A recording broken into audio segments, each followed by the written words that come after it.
আসসালামু আলাইকুম। ভালোবাসি বাংলাদেশ, টেক্সাস থেকে মোহাম্মদ রহমান বলছি। বাংলাদেশের নির্বাচন প্রায় ঘনিয়ে এলো।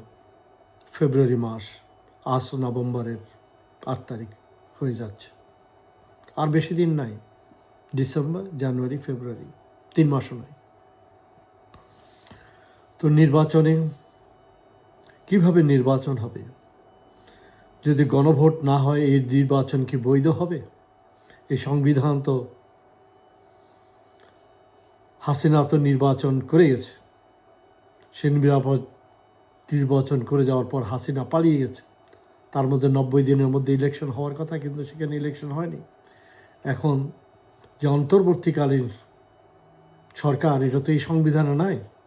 তো এর একমাত্র উপায় কিভাবে বাংলাদেশের মানুষ জানবে, বাঁচবে? আমি বুঝি না বাংলাদেশের পলিটিক্যাল পার্টিগুলো এত বোকা, এত অপদার্থ কেন?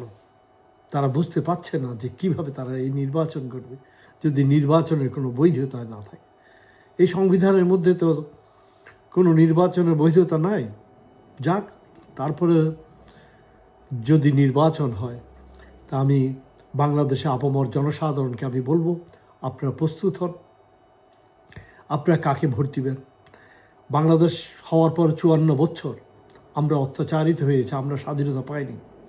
71 সালে শুধু পাকিস্তানের হাত থেকে সরে আবার আর শেখ মুজিবের ফ্যাসিস্ট সরকারের কাছে গিয়েছে এবং ভারত আমাদেরকে রুল করেছে। এরপরে হয়তো কিছুদিন আমরা একটা স্বাধীনতা ভোগ করেছিলাম জিয়া রহমানের সময়, আবার ভারতই আমাদেরকে। তারপর এখন চিন্তা করে দেখেন, বর্তমান আমরা কিভাবে বাংলাদেশ, কাকে ভোট দিব?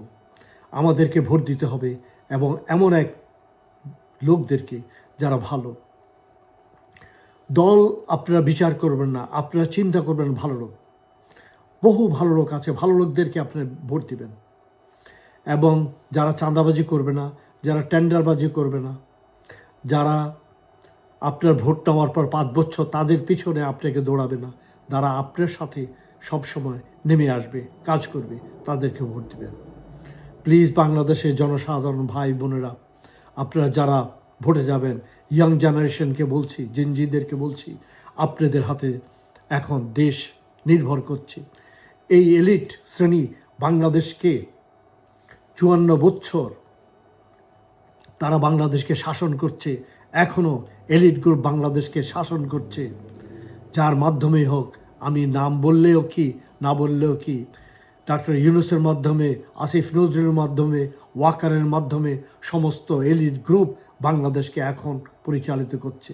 যদি এই আগামী নির্বাচনে বাংলাদেশের জেনজিরা যদি আপনারা আগিয়ে আসেন, যেইভাবে আপনারা বিশ্ববিদ্যালয়গুলোতে জয় করেছেন, এইভাবে বাংলাদেশের ভালো মানুষকে আপনারা সামনে নিয়ে আসতে পারেন এবং ভালো মানুষকে আপনারা যদি ন্যাশনাল অ্যাসেম্বলিতে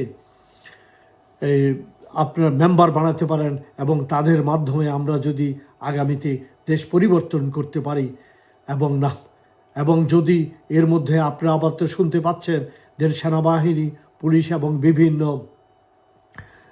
সেক্রেটারিয়েট, এরা সচিবেরা মিলে এক ষড়যন্ত্র করছে যে কোনো এক দলকে চুরির মাধ্যমে নির্বাচিত করার জন্য। আপনারা সতর্ক থাকবেন। সেই 111-এর সেই ষড়যন্ত্র আবারও চলছে।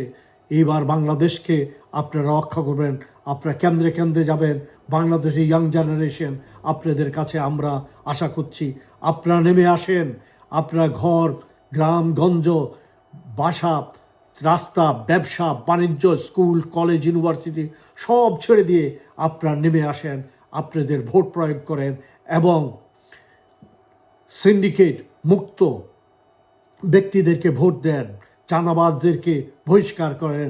তাদেরকে এইবার তাদের দ্বারা প্রতারিত হবেন না, কোনো ভয় করবেন না।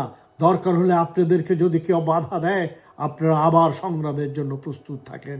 ইনশাল্লাহ আমরা এই ইলেকশনে জিতব। এই ইলেকশনে বাংলাদেশের মান সম্মান আমরা ফিরিয়ে আনব এবং ভারতকে বাংলাদেশ থেকে আমরা বহিষ্কার করব, এই বলে আমরা শপথ করি। বাংলাদেশ জিন্দাবাদ, ইনকিলাব জিন্দাবাদ।